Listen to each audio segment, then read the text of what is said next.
오늘 아침 6시 예배에 드려지는 하나님의 말씀은 에스라 7장 1절부터 에스라 8장 36절까지 말씀입니다. 오늘 아침 6시 예배에 드려지는 하나님의 말씀은 에스라 7장 1절부터 에스라 8장 36절 말씀입니다.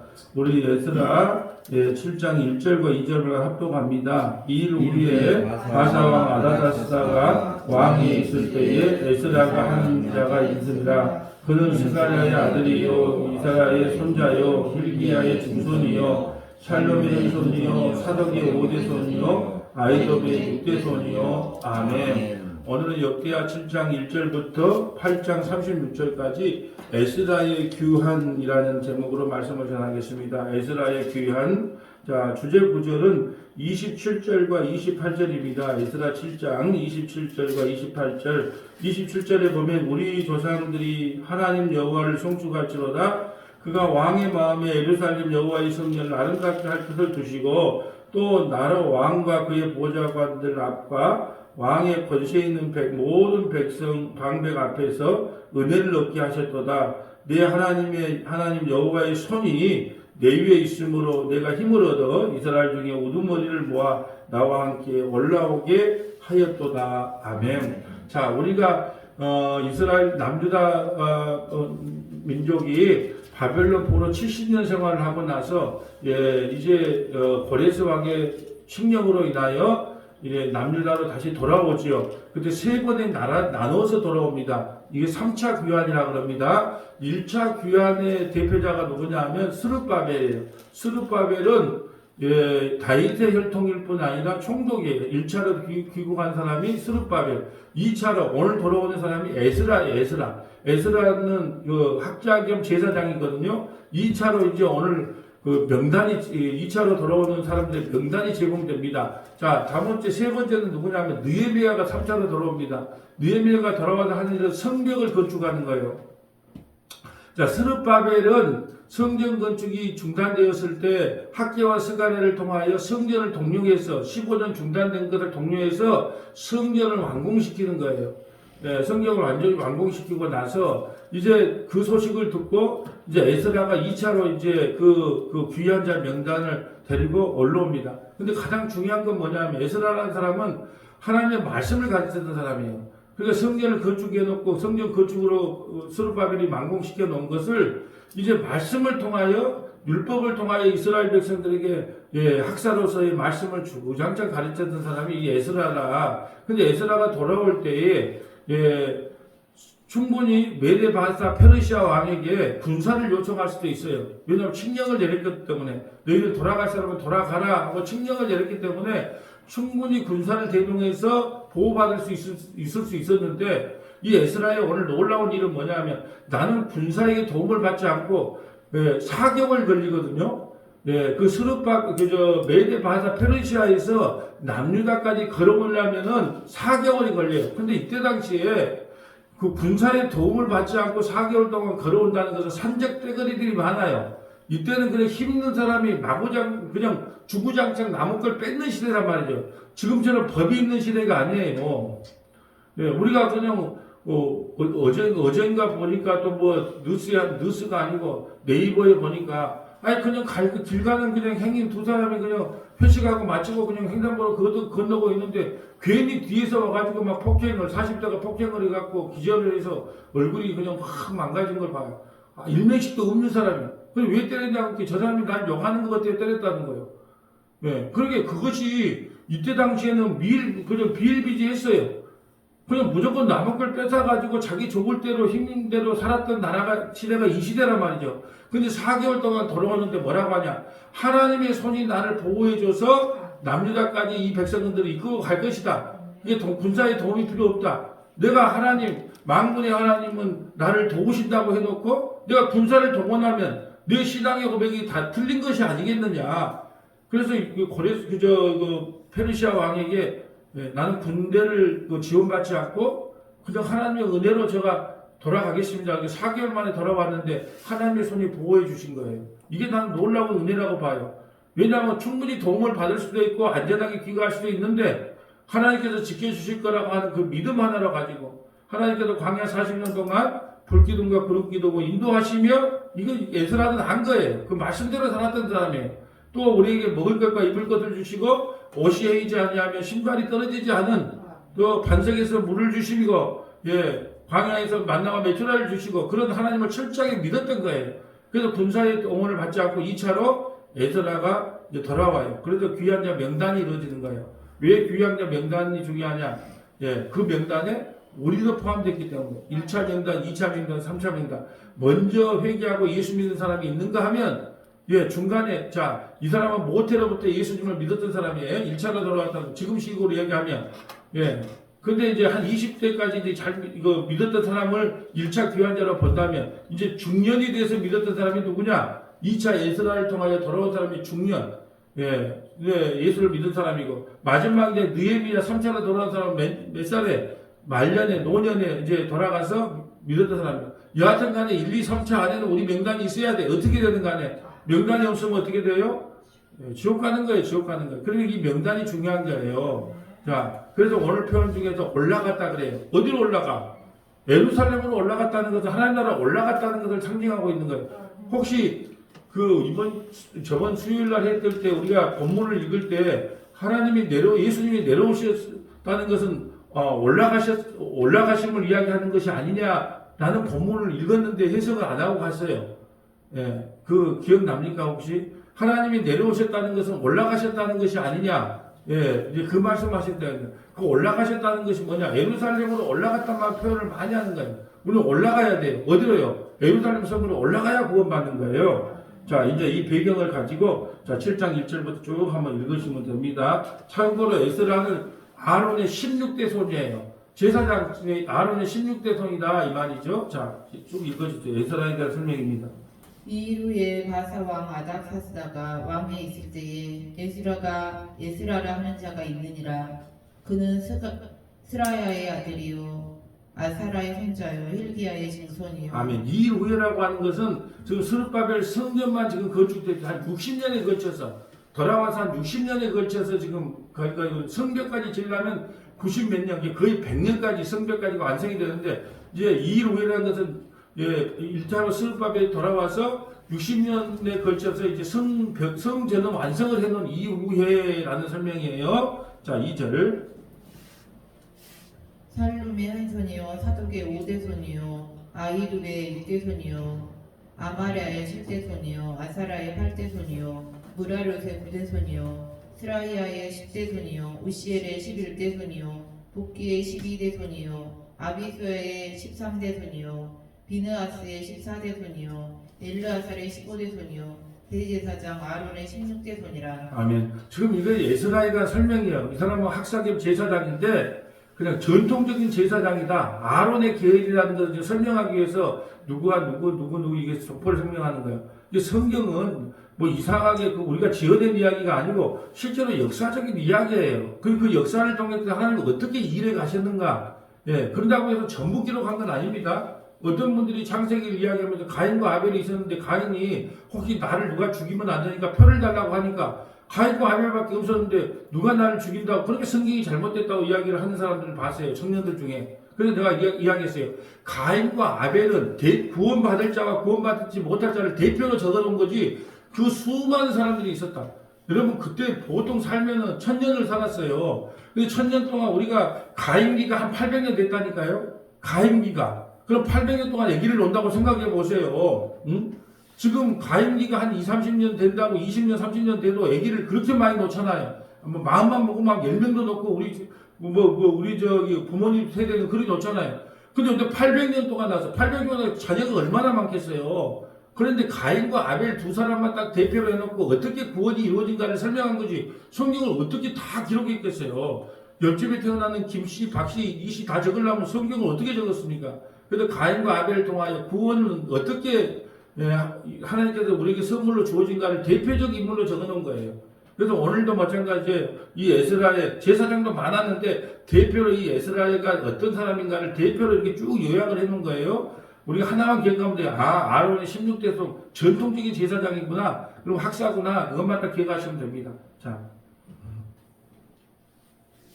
이 에스라가 바벨론에서 올라왔으니 그는 이스라엘의 하나님 여호와께서 주신 모세율법에 익숙한 학자로서 그의 하나님 여호와의 도우심을 힘입으로 왕에게 구하는 것은 다 받은 자이더니. 아멘. 자, 보세요. 바벨론이 지금 메대 바사의 속국이잖아요. 거기서부터 올라왔대요. 올라와. 근데 누구 때문에 올라왔냐? 중요한 건 그 성경 해석이 여호와 하나님의 여호와의 도우심을 이루어. 그게 모든 신앙은요, 내가 잘해서가 아니고 여호와의 도우심이에요. 하나님의 길을 예비해 주셨대. 아니, 에스라에게 그런 마음을 줬죠. 야, 이제 돌아가라. 돌아가서 네가 말씀을 가르쳐야 되지 않겠느냐. 그래서 2차로 백성을 이끌고 돌아가라. 그것은 자기 능력이 아니고 하나님께서 에스라를 도우셨단 말이죠. 그리고 올라갔다. 자, 옆에 올라갔다. 옆에다가 자, 6절도 그렇지만 8절, 28절도 한번 적어볼까요? 8절, 28절. 올라갔다는 게 중요해요. 올라갔다. 우리도 올라가야 돼요. 어디로? 주님 안으로 올라가야 되는 거예요. 하나님 나라로 올라가야 되는 거. 그래서 신앙은 올라감이에요. 자, 8절도 한번 볼까요? 8절? 8절. 이 에스라가 올라왔으니, 그죠? 올라왔으니, 또 왜요? 자, 28절도 볼까요? 그냥 하여튼 올라갔던, 자, 모든 방백 앞에서 은혜를 얻었도다. 내 하나님 여호와의 손이 내 위에 있으므로 내가 힘을 얻어 이스라엘 우리 모아 나와 함께 올라오게 하였도다. 올라갔다. 그래, 이게 중요한 거야, 신앙은. 신앙은 올라가는 거예요. 어디로? 주님 품으로 올라가는 거고, 하나님 나라로 올라가는 거고, 올라가는 거예요. 내려가는 신앙이 아니에요. 그 주님이 내려왔다는 것은 올라가심이 아니냐? 자, 오늘, 우리 에베소서, 우리 이번 주 수요일 날 설교했던 거, 그 대목까지는 자세히 설명을 안 했어요. 왜냐면 교회에게 주신 선물을 설명하느라고. 자, 에베소서, 자, 우리가 이번 수요일 날 봤죠. 에베소 4장, 자, 8절 볼까요? 그러므로 이르기를 그가 위로 올라가실 때에 사로잡혀 잡는 자를 사로잡으시고 사람들에게 선물을 주고 올라가시면서 선물을 가지고 올 때 선물을 줬대. 성령을 우리에게 베풀어 주었대. 올라가셨다는 것은 올라가셨다 하였은 주 땅 아래 낮은 곳으로 내리셨던 것이 아니면 무엇이겠느냐? 내리셨던 그가 그 모든 마음 하늘 위에 오르신 자니 이런 마음을 충만하게 하죠. 그러니까 주님께서 이 땅에 낙관하신 것에 내려오셨다가 우리 믿음의 권성들을 품에 안고 올라가셨던 거예요. 근데 신앙은 에스라는 올라가는, 지금 에스라는 누구를 모여가고 있어요? 예수님을 모여가고 있어요. 예수님이 이 땅에 오셔서 낙관하신 천한 곳에 오셔서 서문화교회 성도들, 믿음의 권속들을 다 이끄시고, 봐봐.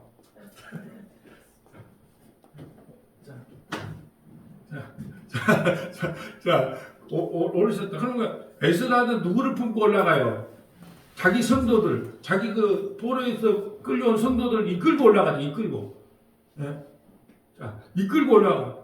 주님은요, 이 땅에 오셔서 믿음의 권속을 이끌고. 그러니까 에스라는 정확하게 누구를 지금 묘사하고 있어요? 예표하고 있어요? 예수님을 예표하고 있대. 예수님을. 이게 너무 중요한 거예요. 예수님이 죄와 사망에 사로잡힌 우리를 이 땅에 내려와서 안고 하나님으로 올라가셨어요. 자, 에스라는 2차 포로를 통하여 자기 백성을 안고 어디로 갔어요? 올라갔어. 어디로 올라갔어? 예루살렘으로 올라갔단 말이에요. 그러니까 정확하게 모든 성경은 다 누구를 준비하냐? 예수님이 이 땅에 오셔서 또 에스라처럼 뭐예요? 조금 느헤미야 8장 그리고 뭐 다다다다음 주에 보면 이제 금방 넘어가요. 예, 막 8장, 막 10장 내일 모레 끝나면 또 금방 넘어갑니다.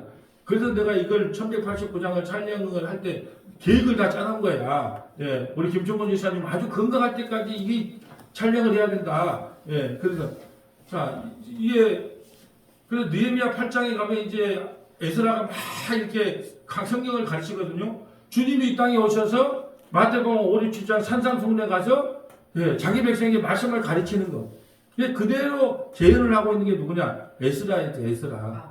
자, 그래서 에스라는 정확하게 누구를 묘사하고 있다? 우리 주님을 묘사하고 있다. 그래서 올라가는 신앙이 돼야 된다. 자, 6절 다시 한번 읽어주면서 나가봅시다.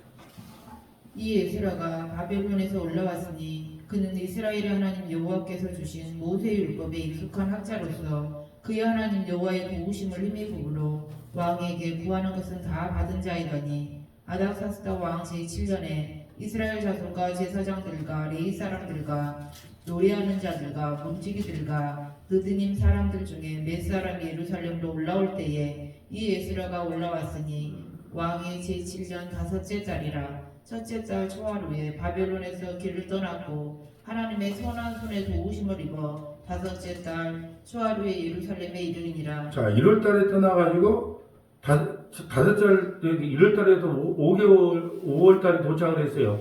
4달 걸린 거예요. 근데 우리가 생각할 때 4달 동안 걸어왔는데 이게 중요한 거예요. 4달 동안 그 많은 백성들을 이끌어 걸어왔는데 이때는 어떤 시대라고요? 그래, 힘 있는 사람이 모든 걸 뺏는 시대란 말이에요. 그래서 산 넘고 물 건너 왔단 말이죠.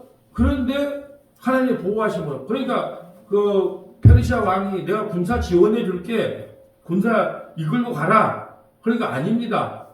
나는 하나님의 도우심을 온전히 입고 그곳으로 가겠습니다. 나는 그 믿음이 대단한 거예요. 우리가 그러잖아요. 군사를 동원하고, 그러면 얼마나 편해요, 또. 뭐 마차도 좀 동원해 줄 수 있고, 그러면 편안하게 올 수 있었는데, 에스라는요, 율법에 능숙한 자라서 뭘 의지했냐? 하나님을 의지했어요. 저도 이걸 읽으면서 저도 참 에스라 같은 그런 학자 겸 제사장이 됐으면 좋겠다. 뭐냐면, 하나님의 말씀에 익숙하더라. 능숙하더라. 어떤 본문을 펴든지 간에 예수를 증거하며 예수를 선포하는 그런 학자 겸 제사장의 역할을 감당하는 것이 목사의 사명이겠구나. 또한 뭐냐면, 사람을 의지하지 않았다는 거예요. 또 군사를 의지하지 않았다는 거예요. 그냥 하나님의 온전한 손길, 하나님 귀를 열어주시고, 눈을 열어주셔서 하나님의 인도하심을 온전히 받기를 원합니다. 그대로 실현했던 사람이 누구냐? 에스라에서 에스라. 그래서 에스라 성경 통독원이 있잖아요. 그 노뚱땡 목사님 있어요. 근데, 그래서 이제 어디서 그 성경 통독원을 인용했냐면 바로 이 에스라의 느헤미야 8장에 광장문에서 어린 남녀노소 누구에게 말씀을 증거하는 걸 보고 통독원을 세워야 되겠다 해서 에스라 통독원을 세웠잖아요. 그 유래가 그렇게 된 겁니다. 자, 10절. 에스라가 여호와의 율법을 연구하여 준행하며 율례와 규례를 이스라엘에게 가르치기로 결심하였더라. 여호와의 계명의 말씀과 이스라엘에게 주신 율례 학자여 학자 겸 제사장인 에스라에게 아닥사스다 왕이 내린 조서의 초고는 아래와 같으니라. 모든 왕의 왕 아삭사스다는 하늘의 하나님의 율법의 완전한 학자 겸 제사장 에스라에게 조서를 내리노니 우리나라에 있는 이스라엘 백성과 그들 제사장들과 레위 사람들 중에 예루살렘도 올라갈 뜻이 있는 자는 누구든지 너와 함께 갈지어다. 자, 지금 아닥사스다 왕이 고레스 왕, 다리오 왕, 그 다음에 아닥사스다로 이어지잖아요. 근데 칙령을 내린 거예요. 다 데리고 가라. 올라갈 사람은 다 데리고 가라. 왜요? 그 고레스의 칙령을 읽었거든요. 선조의 칙령을 읽었기 다 데려가라. 그리고 군사도 지원해주라면 군사도 지원해주고 네가 원하는 거 다 주겠다. 이렇게 칙령이 지금 쭉 지금 칙령을 지금 한번 읽어보는 거예요. 누구의 칙령이에요? 아닥사스다의 칙령을 한번 이방인의 왕의 칙령을 한번 읽어보자고요. 자.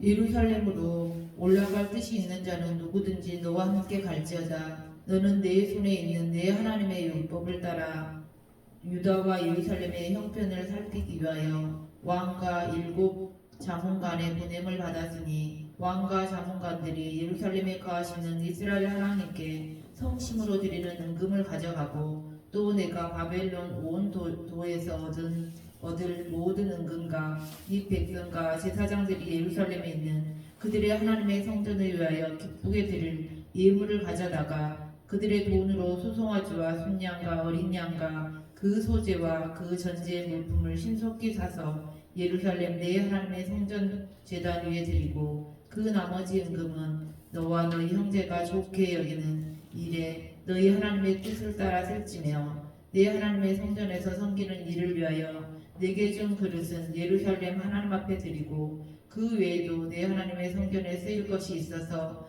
내가 드리고자 하거든 무엇이든지 궁중 창고에서 내다가 드릴지니라. 나 곧 아닥사스다 왕이 유브라데 강 건너편 모든 창고지에게 조서를 내려 이르기를 하늘의 하나님의 율법 학자 겸 제사장 에스라가 무릇 너희에게 구하는 것을 신속히 시행하되 은 100달란트까지 밀은 100고루까지 포도주는 100박까지 기름도 100박까지 하고 소금은 정량 없이 하라. 무릇 하늘의 하나님의 전을 위하여 하늘의 하나님의 명령하신 것은 상가 행하라. 어찌하여 진노가 왕과 왕자의 나라에 임하게 하랴. 자, 이게 지금 누구 조서예요? 아닥사스다 페르시아 왕의 조선대 마치 하나님을 잘 섬기고 있는 왕처럼 느껴지잖아요. 여러분 이런 게 있어요. 예수 안 믿는 사람도요 이런 마음을 갖고 있더라고요. 괜히 내가 목사한테 시비 걸어가지고 내가 하나님께 진노를 받으면 어쩔까? 예수 안 믿는 사람이요 오히려 목사한테 시비를 안 걸어요. 예수 믿는 사람은 아니 목사나마 거기서 거기지 뭐 이렇게 오히려 시비를 걸어도 예수 안 믿는 사람은 오히려 시비를 걸면은 하나님이라는 사람을 신을 섬기는 사람이기 때문에 진노를 받을 수 있다고 생각하기 때문에 잘 건드리지 않아. 또 엔간하면 또 교회가 뭐라 해도 교회에게 시비를 잘 안 걸어. 왜냐하면 교회 시비 걸다가 입이 돌아갔다 눈이 돌아갔다 뭐 급사했다 막 이런 이야기들을 많이 어렸을 때 듣고 살았기 때문에 잘 안 해. 지금 이 아닥사스다 왕도 그런 거예요. 괜히 내가 그들을 건졌다가 애굽처럼 10가지 재앙을 받고 그 홍해에서 다 수장당할 필요가 뭐 있겠느냐. 이게 하나님의 자녀들에게는 대적을 해봤자 우리만 손해보니까 원하는 건 다 주고 그러면서 주라는 게 딱 100으로 시작하잖아요. 왜 100이라 했을까요? 이삭이 그의 농사를 지었더만 몇 배? 100배, 100배. 100배라고 하는 것은 뭐냐면 구원을 상징하며 또 은혜를 상징하며 또 아들을 상징하며 이게 온전한 것, 충만한 걸 상징하는 100배. 야, 나 100배로 보상해줄게. 막 이런 말 하잖아요. 그러게 하나님께서 요구하는 걸 다 줘라. 완전히 줘라. 바라고 소망하는 거 다 돌려줘라. 누구에게? 에스라에게. 그래서 다 줘라 그랬단 말이죠. 그리고 소금이 그때 얼마나 귀한지 아세요? 소금 때문에 전쟁이 일어납니다. 소금 안 먹으면 사람이 죽어요. 이게 소금 때문에 전쟁이 일어나는데요. 소금은요, 정량 없이 하는 정량. 이게 너무나 나는 은혜가 되더라고요. 이때 당시에 소금 때문에 우리 막 옛날에 보면 그거 나오잖아. 그거 예전에 나라를 건립했던 그 양반 나왔을 때 뭐 고조선 나왔을 때 결국은 뭐 때문에 싸우냐면 소금을 얻기 위해서 싸운다는 이야기. 그만큼 소금이 중요하거든요. 근데 소금은 정량 음식에 좋아하는데도 다 줘라. 그리고 4개월 동안 걸어가려고 그러면요 소금을 안 먹으면 어떻게 되겠어요? 사람이 탈수 증상이 있어요. 이거 원하는 대로 다 줘라. 좀 누구의 칙량인 그 칙서라고요? 아닥사스다 페르시아 왕의 칙서임을 이걸 잊어서는 안 돼요. 자. 내가 너희에게 이르노니 제사장들이나 레위 사람들이나 노래하는 자들이나 문지기들이나 리드님 사람들이나 혹 하나님의 성전에서 일하는 자들에게 조공과 간세와 통행세를 받는 것이 옳지 않으니라 하였노라. 에스라여 너는 내 손에 있는 내 하나님의 지혜를 따라 내 하나님의 율법을 아는 자를 법관과 재판관을 삼아 강 건너편 모든 백성을 재판하게 하고 그중 알지 못하는 자는 너희가 가르치라. 무릇 내 하나님의 명령과 왕의 명령을 준행하지 아니하는 자는 혹히 그 죄를 정하여 혹 죽이거나 기양 보내거나 가산을 몰수하거나 옥에 가둘지니라 하였더라. 아멘. 아이고 정말로 대단하지 않아요? 만약에 하나님의 말씀을 준행하지 않으면 하나님의 말씀을 증거하는 에스라 이 선지자의 말을 듣지 않으면 이 제사장의 말을 듣지 않으면 어떻게 하라고요? 그 죄를 정하여 죽이거나 귀양 보내거나 가산을 몰수하거나 옥에 가둘지니라. 야, 나는 좀 목사에게 이런 권한을 줬으면 좋겠어. 목사가 회개하라. 심판이 가까웠다. 예수 믿고 구원받으라 했을 때, 난 안 믿겠는데요? 가산을 몰수하거라. 이러면 좋겠어. 근데 그런 칙령을 내려뒀단 말이죠. 이방인 왕이, 자, 27절, 28절. 우리 조상들이 하나님 여호와를 송축할지로다. 그가 왕의 마음에 예루살렘 여호와의 성전을 아름답게 할 뜻을 두시고 또 나로 왕과 그의 보좌관들을 앞과 왕의 권세 있는 모든 방백의 앞에서 은혜를 얻게 하셨도다. 내 하나님 여호와의 손이 내 위에 있으므로 내가 힘을 얻어 이스라엘 중에 우두머리들을 모아 나와 함께 올라오게 하였노라. 아멘. 지금 누구를 찬양합니까? 아닥사스다 왕을 찬양합니까? 하나님을 찬양합니까? 그렇죠. 하나님께서 아닥사스다에게 그런 마음과 감동을 줬기 때문에 여호와의 손이 그를 움직였기 때문에 그가 그런 일을 했지 스스로 그런 것이 한 것이 아니다라는 거예요. 그러니까 우리가 하나님의 일을 한다 할 때 우리가 하나님 앞에 얼마나 큰 헌신을 하고 봉사를 하고 뭐 해도 하나님께서 나에게 그런 마음을 주셨기 때문에 했죠. 뭐 이런 마음이 중요하다는 거예요. 하나님께서 내 마음을 움직여줘서 제가 그런 걸 한 것이 나의 나는 것은 언제지 하나님의 은혜지. 아니 내가 뭐 잘나서 그런 걸 했습니까? 저도 성령을요 묵상할 때마다 그런 생각이 너무 많이 들어요. 어떤 분은 목사님은 왜 생각하지도 못한 것을 성경을 통해서 발견하고 깨닫고 이게 전합니까? 그게 나의 나된 것은 하나님의 은혜입니다. 내가 뭐 똑똑하기를 합니까? 많이 배우기를 합니까? 뭐 출신이 좋습니까? 근데 성경을 보면 저자의 의도가 뭔가가 그게 느껴져요. 하나님께서 이걸 왜 기록했을까? 너도 귀향자 명단에 들어가야 된다. 이걸 깨우쳐주기 위해서 1차로 귀환한 사람은 젊었을 때, 2차는 중년 때, 3차는요 늙어서라도 너희들 귀향자 명단에 들어가야 구원을 받는다. 이걸 우리에게 주기 위해서 귀향자 명단을 한 명도 빼지 않고 다 기록했구나. 그래서 어린아이까지도 전부 다 숫자에 포함해서 원래는 그 숫자고 기록한 숫자보다 더 많이 개수를 잡았구나. 그것이 느껴지더라고요. 그 저자의 의도를 하면 그대로만 전해주면 되는 거예요. 그것도 다 하나님의 은혜란 말이죠. 전체적인 하나님의 은혜예요. 그래서 제가 말씀 처방이나 책자가 나오고 또 그 세미나도 하고 준비하고 있으면서 뭐라고 했느냐. 그냥 자 처음에는 1, 2장을 세미나를 할 거예요. 직접 올 사람은 오고 아니면 우리 김 지사님하고 가서 1, 2장 다 촬영시켜서 다 공개할 거예요. 못 온 사람은 그거라도 들으라고. 가르치는 게 제일 중요한 것이지 뭐 사람을 모으는 게 중요한 게 아니고 또 생방송으로 들으려면 자 3, 4장 합니다. 그러면 언제 세미나 하니까 3장 직접 들을 사람은 오시고 못 들은 사람들은 저걸로 하세요. 만약에 사람을 모으려고 했으면 그렇게 하면 안 되죠. 근데 그게 중요한 게 아니에요. 하나라도 말씀을 가르치는 게 중요한 거니까. 그러게 되면은 50장 그러면 25번 참석한 사람은 50장까지 창세기 말씀처럼 생방송으로 듣는 거고 그렇게 하고 못 온 사람들은요. 저 유튜브 방송을 통해서 듣고 나도 한번 생방송 가봐야 되겠다. 그런 사람들은 오시면 되고 그러니까 알리는 거 성경은 말씀을 가르치는 게 중요하지 사람 모으는 게 중요한 게 아니라는 뜻이에요. 그리고 그들을 모아도 돈 받는 것도 아니에요. 교재값만 받아요. 그러니까는 이거는 온전한 헌신이지. 근데 하나님께서 그런 마음을 주시니까 하는 거예요. 마음을. 한 사람에게라도 하나님의 말씀을 바르게 전하자. 대가리 박어 하면 그건 대가리 박은 건 아닙니다라는 걸 전할 사람은 있어야 될 거 아니에요. 그건 교회가 아닙니다. 교회는 대가리 박으러 교회를 오는 건 아닙니다. 목사가 그렇게 시켜서도 안 되고 그걸 강요해서도 안 되고 들어서도 안 됩니다. 누군가는 말을 해줘야 될 거 아니에요. 그리고 그 기준점을 말씀을 통하여 정해주고 싶다라는 거예요. 자, 이제 바벨론의 포로도 명단인데, 자, 명단을 우리가 다 읽을 수는 없으니까, 자, 1, 2절만 읽고 쭉 명단이에요, 명단. 자, 베스라와 함께 돌아온 명단이에요. 1, 2절만 읽어주세요. 아닥사스 왕이 왕에 있을 때에 나와 함께 바벨론에서 올라온 족장들과 그들의 계보는 이러하니라. 비느하스 자손 중에서는 게르솜이요 이다말 자손 중에서는 다니엘이요. 아멘. 목사님 얘기해. 왜냐하면 이거 읽으면 권사님도 와 아침에 혀가 안 돌아간대.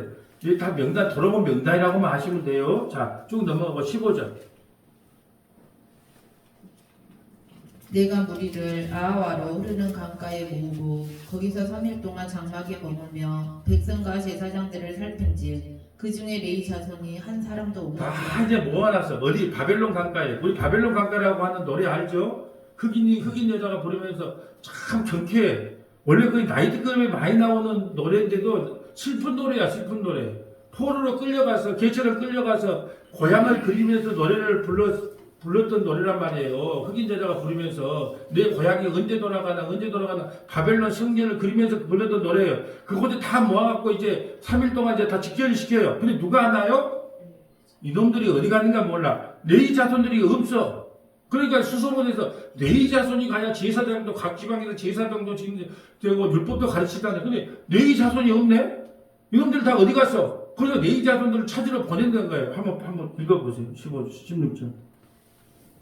이에 모든 족장 곧 엘리에살과 아리엘과 스마야와 엘라단과 야립과 엘라단과 나단과 스가랴와 무술람을 부르고 또 명철한 사람 요야립과 엘라단을 불러 가시바 지방으로 보내어 그곳 족장 이또에게 나아가게 하고 이또와 그의 형제 곧 가시바 지방에 사는 느티님 사람들에게 할 말을 일러주고 우리 하나님의 성전을 위하여 섬길 자를 데리고 오라 하셨더니. 자, 이제 사람을 보내가지고 레위지파를 찾아오는 거예요.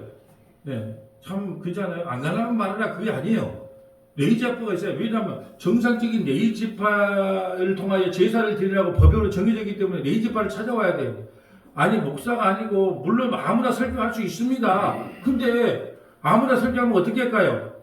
자기 뜻대로 하잖아요. 성경을 제대로 배운 적이 없이 설교를 하면, 오늘은 우리 김 지사님 설교하세요. 그러면 본인 배운 대로 하고, 또 오늘은 권사님 설교하세요. 그러면 그렇게 될 거 아니에요. 그래서 정해놓은 거예요. 하나님께서 제사장 지파만이 제사를 드리게끔 정해놓은 거예요. 근데 없어. 그러니까 수소문에 찾아오라는 거예요. 그래야지 제사를 지내고 가르칠 거 아니냐. 그래서 사람을 보여서 또 섭외를 합니다. 자, 이제 18절 볼까요? 우리 하나님의 선한 손에 도우심을 입고 그들이 이스라엘의 손자 레위의 아들 말리의 자손 중에서 한 명철한 사람을 데려오고 또 세레바와 그의 아들들과 형제 18명과 하샤바와 무라리 자손 중 여샤야의 그의 형제와 그의 아들들 20명을 데려오고 다윗과 백성들이 예루살렘들을 섬기라고 준 느다님 사람 중 성전 일꾼은 220명이었는데 그들은 모두 지명받은 이들이었더라. 그때 내가 아하와 강가에서 금식을 선포하고 우리 하나님 앞에서 스스로 경비하여 우리와 우리 어린아이와 모든 소유를 위하여 평탄한 길을 그에게 강구하였으니 그는 우리가 전에 왕에게 아뢰기를 우리 하나님의 손은 자기를 찾는 모든 자에게 선을 베푸시고 자기를 배반하는 모든 자에게는 권능과 진노를 내리신다 하였으므로 길에서 적군을 막고 우리를 도울 보병과 마병을 왕에게 구하기를 부끄러워하였음이라. 자, 참 이게 좀 뭐라고 에스라가 메대받아 최강국의 군사의 도움을 받아가지고 4개월 동안 유다로 갈 수 있어요. 근데 구하지 않았대요. 왜? 부끄러워서. 하나님이 우리와 함께 하는데 그까지 군사가 뭐라고? 그러게 쪽팔려서. 우리가 이런 말 영화에 보면 그러잖아요. 우리가 돈이 없지 가오가 없냐? 이 형사가 자주 하는 말인데 우리가 돈이 없지 가오가 없냐? 왜 뇌물 받아먹냐? 왜 범인 아닌 사람을 잡냐? 이 말이잖아요. 내가 믿는 하나님은 천지만물을 창조하시고 우리 백성을 지키시고 보호하는 하나님인데 내가 그걸 못 믿어서 쪽팔리게 내가 군사의 요청을 받아서 내가 우리 남유다 예루살렘으로 돌아간단 말이냐? 나 쪽팔려서 그리 못하겠다. 내가 예수 믿는 사람인데 여러분 그러잖아요. 내가 굶어 죽어도 내가 쪽팔린 내가 그 형제들에게 가서 내 쌀 빌려달라고 쌀 좀 도와주려고 교회 헌금 좀 해달라고 교회 좀 도와달라. 나 그런 말 못하겠다. 그런 목사님들 많이 계세요. 내가 굶어 죽는 한이 있어도 내가 말라 죽는 한이 있어도 내가 형제들에게 도움을 구하지 않겠다. 내가 명색이 하나님을 믿는 사람인데 내가 쪽팔리게 내가 가서 형제들에게 손을 내밀겠느냐. 이런 진짜 그런 분들이 계시다니까요. 나는 이 에스라의 신앙이 왜 대단하냐 하면 자기가 믿는 하나님을 온전히 믿었기 때문에 그걸 실천했어요. 하나님이 다 하시겠지. 보호해 주시겠지. 어린아이까지 싸우지도 못한 어린아이들 또 여자들 이 많은 백성을 이끌고 가는데 하나님이 도와주시지 아니하겠느냐 하고 군대를 요청하지 않았다는 거예요. 만약에 군대를 요청했으면 어떻게 해요? 이 아다사스다 왕이 아이고 진짜 하나님 믿는다고 하면서 바라죠. 응?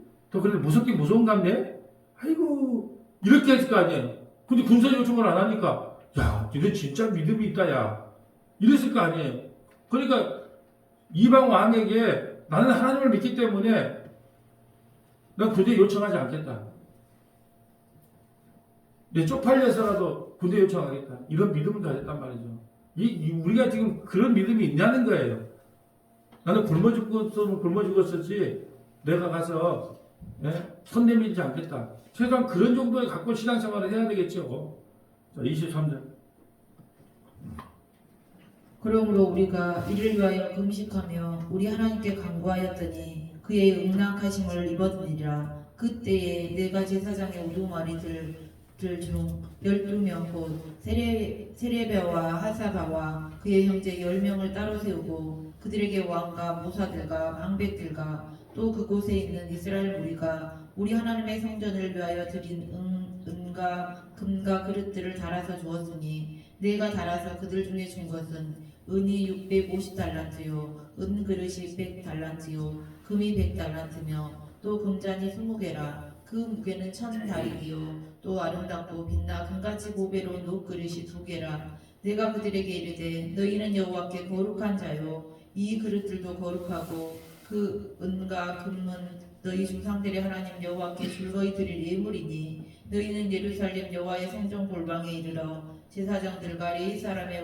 우두머리들과 이스라엘 집정들 앞에서 이 그릇을 달기까지 삼가시키라. 이에 제사장들과 레위 사람들이 은과 금과 그릇을 예루살렘 우리 하나님의 성전으로 가져가려 하여 그 무게대로 받으니라. 첫째 달 12일에 우리가 아하와 강을 떠나 예루살렘으로 갈새 우리 하나님의 손이 우리를 도우사 대적과 길에 매복한 자의 손에서 건지신지라. 아멘. 매복한 자가 있었다는 거예요, 없었다는 거예요?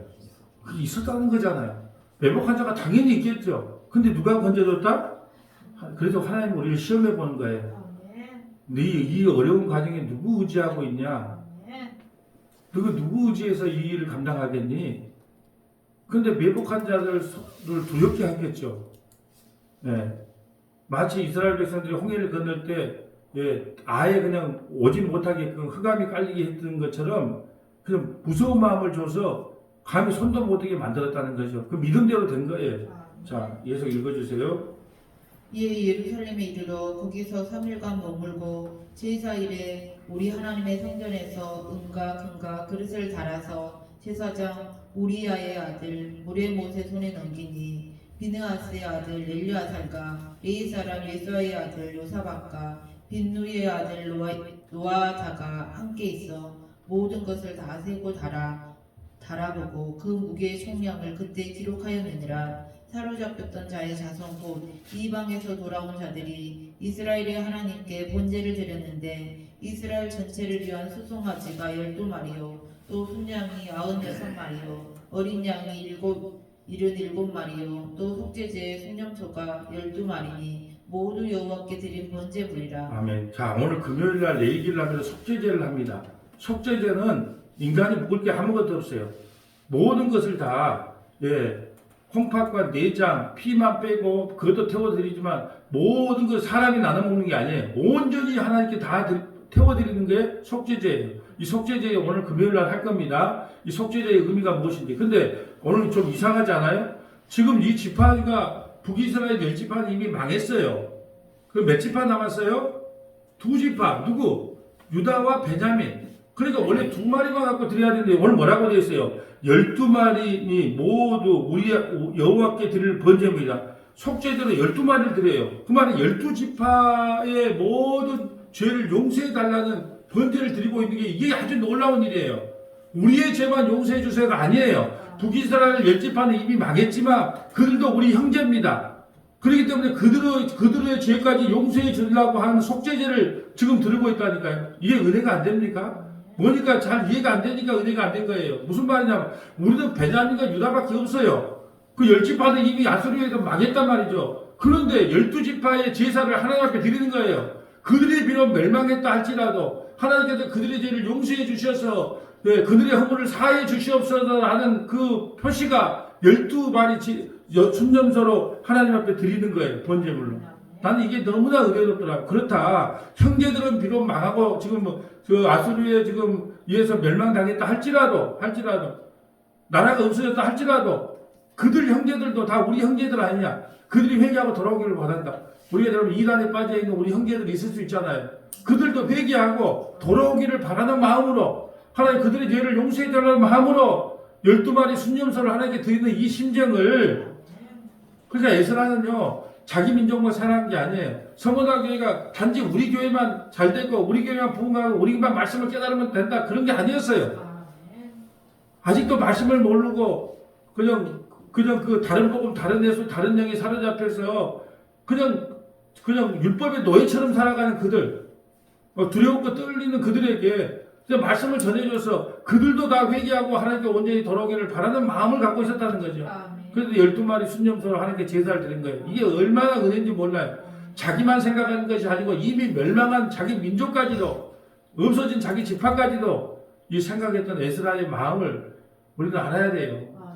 36절 우리가 또 왕의 조서를 왕의 총독들과 유브라데 강 건너편 총독들에게 넘겨주매 그들이 백성과 하나님의 성전을 도왔느니라. 아멘. 이방인들까지 와서 다 하나님의 성전을 도왔다. 그러면 성전의 완성은 무엇인가? 자, 이제 세 군데만 찾아볼게요. 성전의 완성은 무엇인가? 요한복음 6장 38절부터 40절.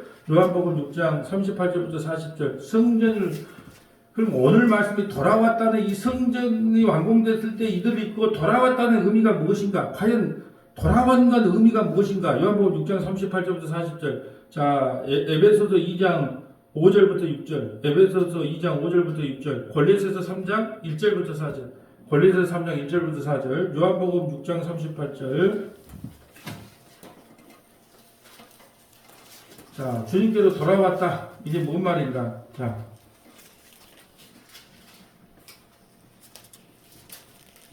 내가 하늘에서 내려온 것은 내 뜻을 행하려 함이 아니요 나를 보내신 이의 뜻을 행하려 함이니라. 나를 보내신 이의 뜻은 내게 주신 자 중에 내가 하나도 잃어버리지 아니하고 마지막 날에 다시 살리는 이것이니라. 내 아버지의 뜻은 아들을 보고 믿는 자마다 영생을 얻는 이것이니 마지막 날에 내가 이를 다시 살리리라 하시니라. 아멘. 자, 우리가 구약을 신약으로 해석해야 돼요. 아니, 성전이 건축된 게 무슨 의미가 있는데, 올라간 게 무슨 의미가 있는데, 우리가 이럴 수 있잖아요. 근데 신약 성경으로 연결하면, 아, 그렇구나. 한 사람도 잃어버리지 않고 다 에스라를 통해서 올라오게 만드시는구나. 예. 그래서 영생을 선물로 허락하시는구나. 그래서 주님께서 이 땅에 내려오신 분은 한 사람도 잃어버리지 않고 모두 에스라의 품에 안겨서 예루살렘 성전으로 올라가게 하셨구나. 그래서 구원은 하나님의 전적인 은혜구나. 이걸 깨닫는 거예요. 오늘 말씀을 통하여. 자, 에베소서 2장 5절 갈까요? 에베소서 2장 5절. 자, 에베소서 2장 5절입니다. 자, 읽어주세요. 허물로 죽은 우리를 그리스도와 함께 살리셨고 너희는 은혜로 구원을 받은 것이라. 또 함께 일으키사 그리스도 예수 안에서 함께 하늘에 앉히시니 이는 그리스도 예수 안에서 우리에게 자비하심으로써 그 은혜의 지극히 풍성함을 오는 여러 세대에 나타나려 하심이니라. 함께 오늘 에스라와 함께 올라갔어요. 어디로? 성전으로. 우리는요 하나님 나라 올라가 있어요. 이미 함께. 누구나 예수 그리스도와 함께 하나님 나라에 앉아있는 존재가 누구다? 우리다. 이게 중요한 거예요. 그래서 구약을 신약으로 해석해야 완전한 해석이 나오는 거예요. 자, 이제 하나만 찾아볼게요. 골로새서 3장 1절. 그러므로 너희가 그리스도와 함께 다시 살리심을 받았으면 위의 것을 찾으라. 거기는 그리스도께서 하나님 우편에 앉아 계시니라. 자, 에스라와 함께 성전에 올라갔어요. 예루살렘에 올라갔어요. 함께. 그러니까 구원받은 하나님의 백성이 됐죠. 그러니까 뭘 찾으라 그래요? 위의 것을 찾고 땅의 일을 생각하지 말라. 근데 이 땅에 우리가 살면서 위의 것을 생각해요. 아, 내가 어떻게 구원받았지? 에스라의 품에 안겨서 예루살렘에 올라가지 않아. 그 감격을 잊어버리면 안 되겠다. 내가 우리 주님 품에 안겨서 이미 하나님 나라에 앉아있는 존재야. 그러면 내가 이 땅은 없어질 걸로 생각하고 이 땅에 너무 미련 갖지 말아야지. 그래서 늘 육계를 생각을 하는 거예요. 그러면서 3절에 이는 너희가 죽었고 너희 생명이 그리스도와 함께 하나님 안에 감추어졌다. 그리고 4절에 우리 생명이 그리스도께서 나타나실 그때 너희도 그와 함께 영광 중에 나타나. 함께. 이제 말씀을 정리하려고 합니다. 에스라의 2차 맹단이 왜 중요하냐? 올라갔다는 거예요. 에스라의 품에 안겨서 예루살렘 성전에 올라갔다. 구원받은 하나님의 백성을 상징하는 거예요. 우리는요 예수 품에 안겨서 하나님 나라로 올라가는 거예요. 그러니까 구약과 신약을 늘 통절적으로 연결해서 예수가 증거돼야 마땅한 해석이 될 것입니다. 예수 품에 안겨서 하나님 나라에 올라간 그 은혜 영원히 잊지 않고 살아가는 저와 여러분 되시기를 주님의 이름으로 소망합니다.